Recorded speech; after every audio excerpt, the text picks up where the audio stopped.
Bonjour les amis et soyez les bienvenus dans une nouvelle vidéo sur votre chaîne Barça Mania.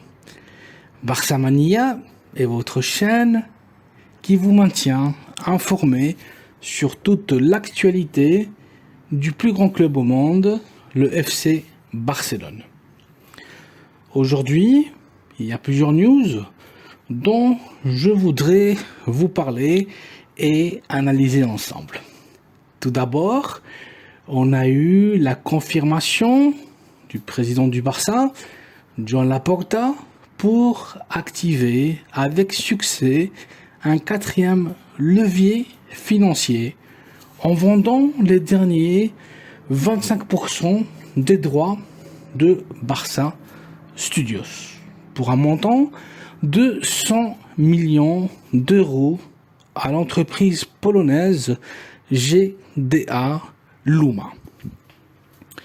Le club n'avait pas donc le choix et cette opération aura pour but pouvoir inscrire les nouveaux joueurs récemment recrutés. Bien évidemment, ce n'est pas une bonne nouvelle car le club continue à céder son patrimoine de cette façon. Mais il s'est vu encore une fois dans l'obligation de le faire. Car le Barça a un délai que de 4 jours pour formaliser l'inscription des joueurs devant la Ligue de football professionnel.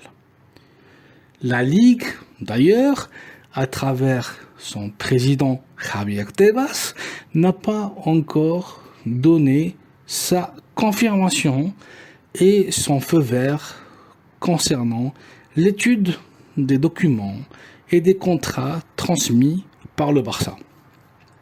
Il compte le faire dans un délai qui ne dépassera pas donc les 48 heures. Mais le Barça, par simple précaution, a préféré activer ce levier financier au cas où la Liga n'accepte pas les documents fournis par le Barça. Les experts financiers pensent qu'il y aura un creux de 30 voire 40 millions d'euros sur la masse salariale.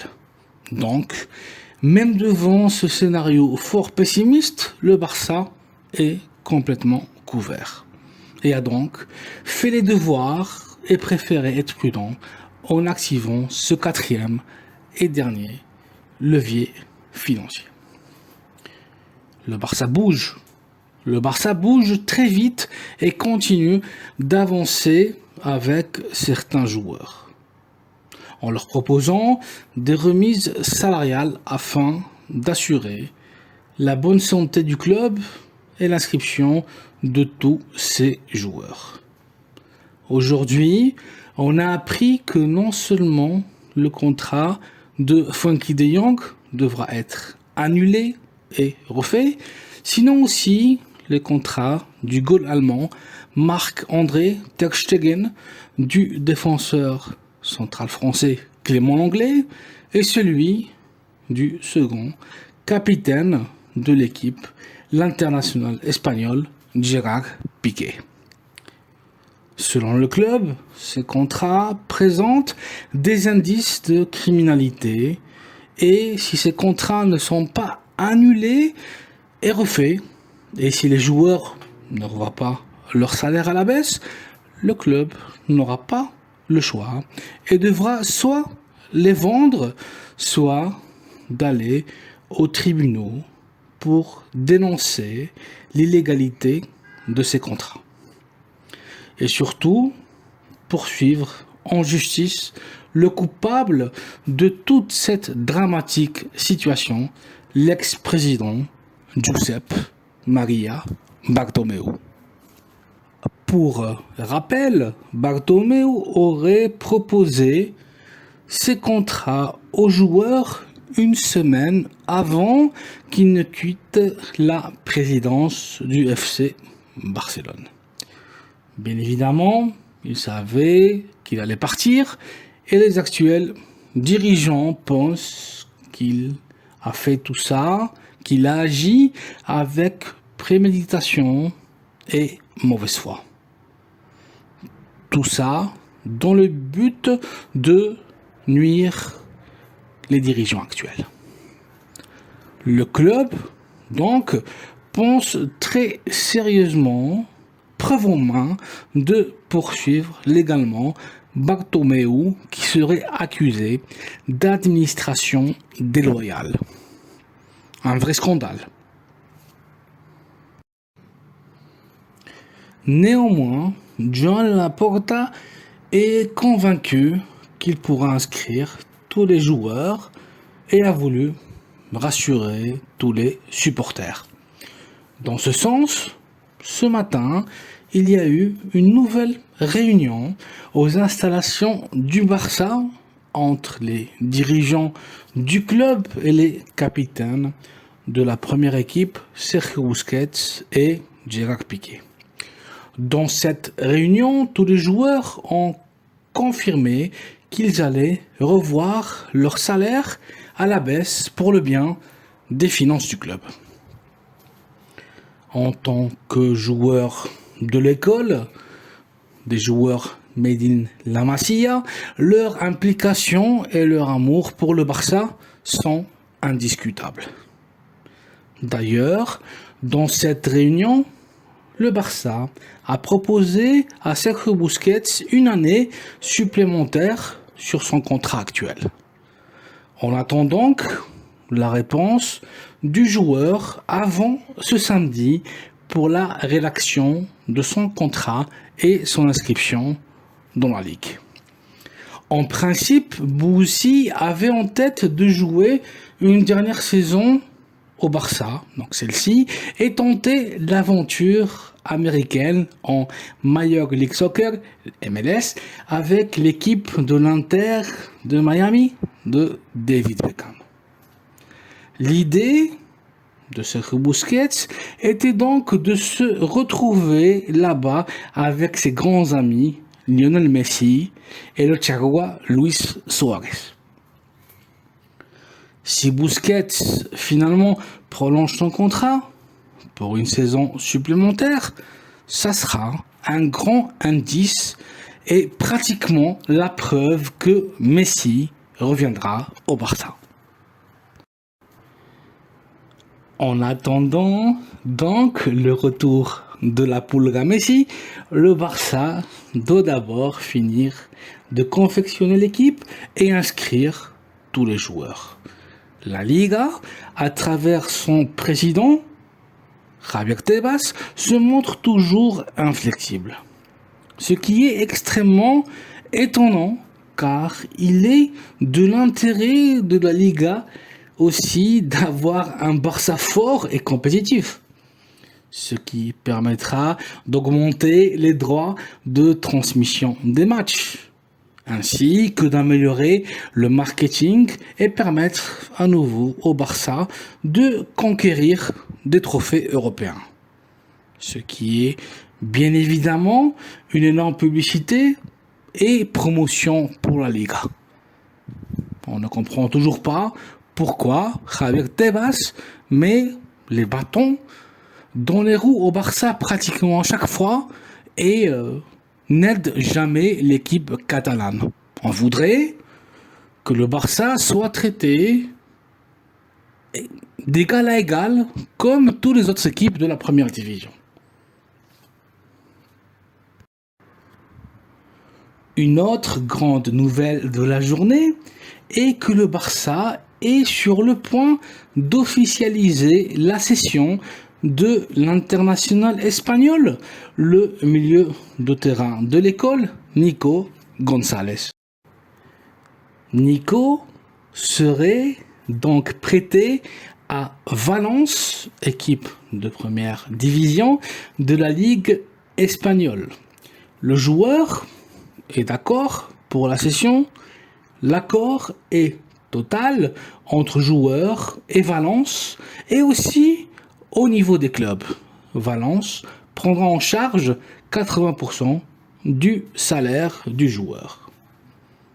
Nico partira donc pour un prêt dans une équipe de premier niveau, une équipe de la Ligue espagnole et qui a l'habitude de jouer les compétitions européennes. À Valence, Nico aura la possibilité d'avoir des minutes de jeu afin de continuer sa progression et ainsi prouver qu'il est un joueur talentueux et parfaitement valable pour le Barça.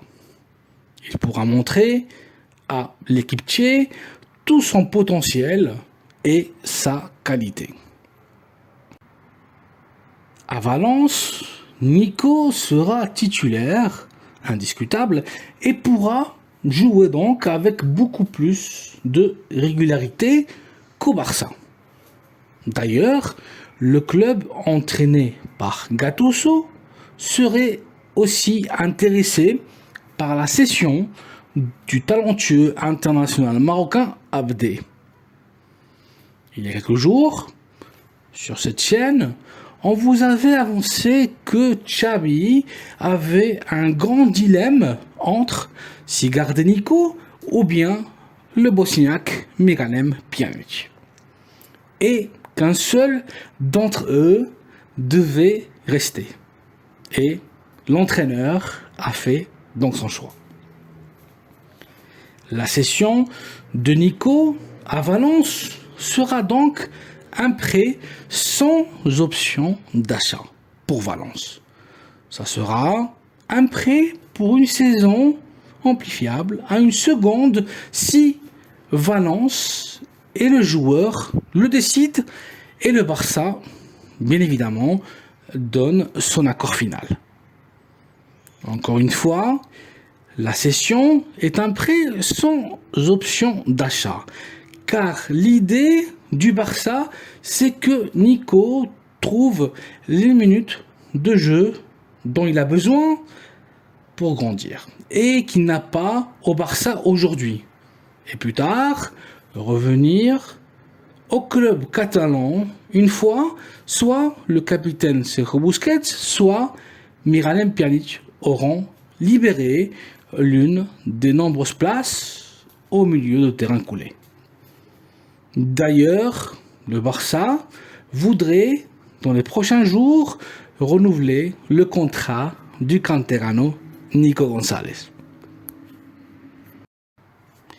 Nico, aussi pour sa part, préfère une cession et ne pas rester au Barça 100 minutes de jeu. Et dans le futur, devenir un autre cas Riqui Puig. Le Barça, quant à lui, parie très fort pour Nico, qui est avec Gavi et Pedri le milieu de terrain du futur catalan. Nico avait reçu plusieurs offres, notamment des offres d'équipes anglaises de la Premier League. Mais l'entourage, le joueur et sa propre famille ont priorisé de continuer dans la Ligue espagnole, avoir des minutes de jeu et ainsi intérioriser les mécanismes du foot espagnol. Nico est très bon, mais c'est un joueur qui doit énormément travailler et évoluer tactiquement. Pour le reste, c'est un joueur qui est extrêmement prometteur.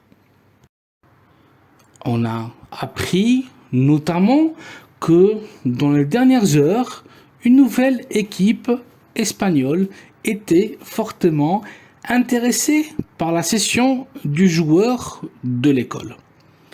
Il s'agit du FC Séville, qui à travers son directeur de football, Monchi, a fait une offre de cession pour une saison, que Nico a remercié, mais qui a préféré refuser, conscient qu'il aura plus de concurrence et de compétitivité dans l'équipe andalouse.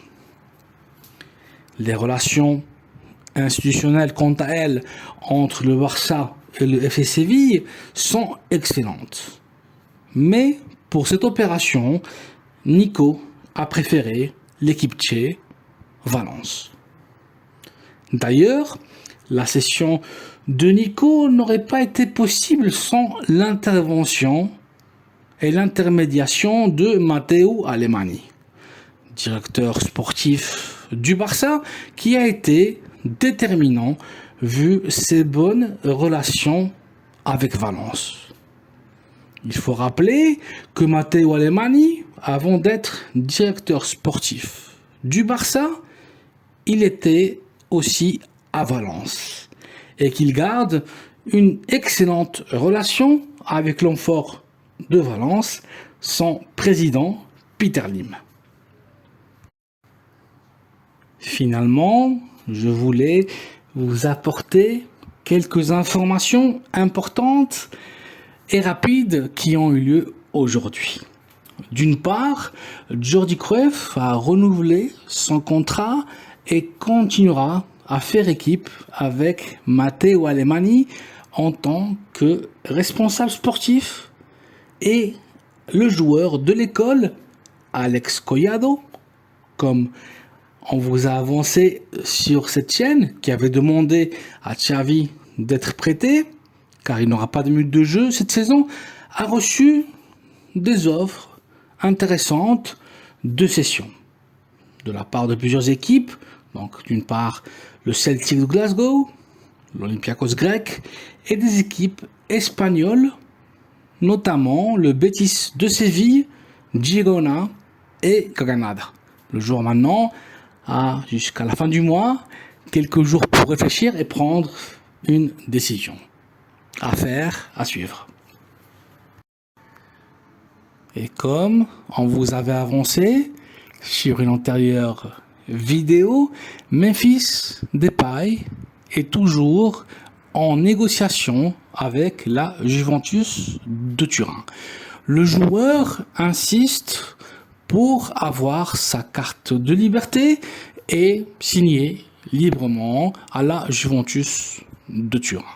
Vu tous les sacrifices que le joueur a fait dans le passé, ça serait vraiment juste que le Barça accède à sa pétition.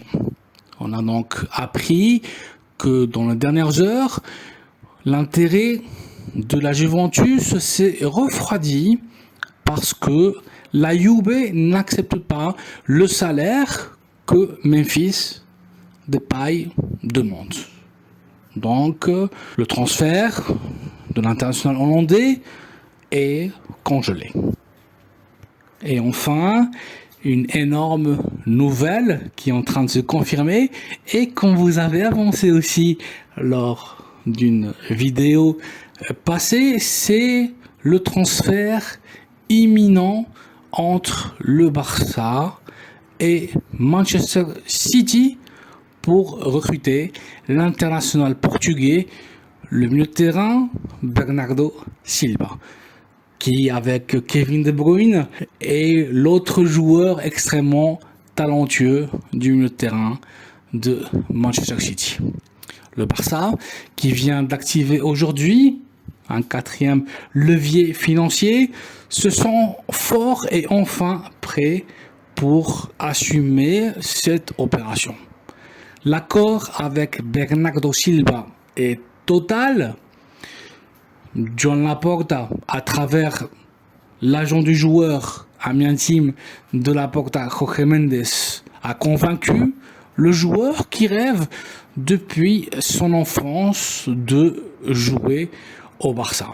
L'accord entre clubs, entre le Barça et Manchester City est total aussi, et Guardiola est prêt à laisser partir le jeune joueur portugais. Bernardo Silva, joueur extrêmement talentueux, avait une valeur de marché d'environ 90 jusqu'à 100 millions d'euros. D'ailleurs, cette somme était le montant exigé par Manchester City pour le laisser partir.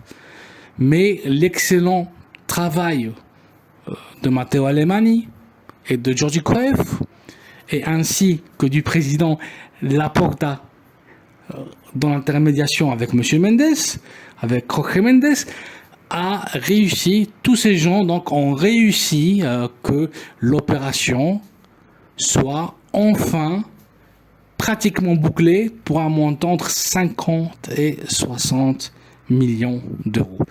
Donc un joueur qui avait une valeur marchande de 100 millions d'euros pourra, j'espère, venir au Barça à moitié prix. En toute franchise, c'est une opportunité de marché incroyable que le Barça ne devrait pas laisser passer. En tout cas, l'accord avec le joueur et le club sont totales.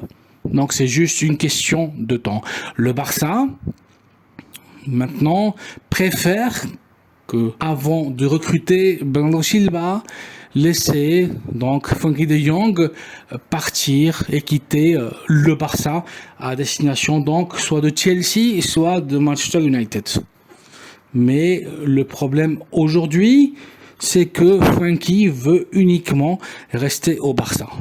En plus de ça, on a appris hier que son contrat est illégal, que son contrat pose problème. Donc le Barça a encore parlé avec le joueur et lui a communiqué que s'il veut rester, il devra donc renoncer à une grosse partie de son salaire. On parle donc de 50-60% donc de remise sur son salaire. Frenkie de Jong, à travers son agent, communique au Barça qu'il n'a pas l'intention de renoncer à un centime sur son salaire et en même temps qu'il n'envisage pas donc de quitter le Barça. Donc les prochaines heures s'annoncent difficiles et compliquées et la relation entre Frenkie et le Barça se dégrade à chaque heure.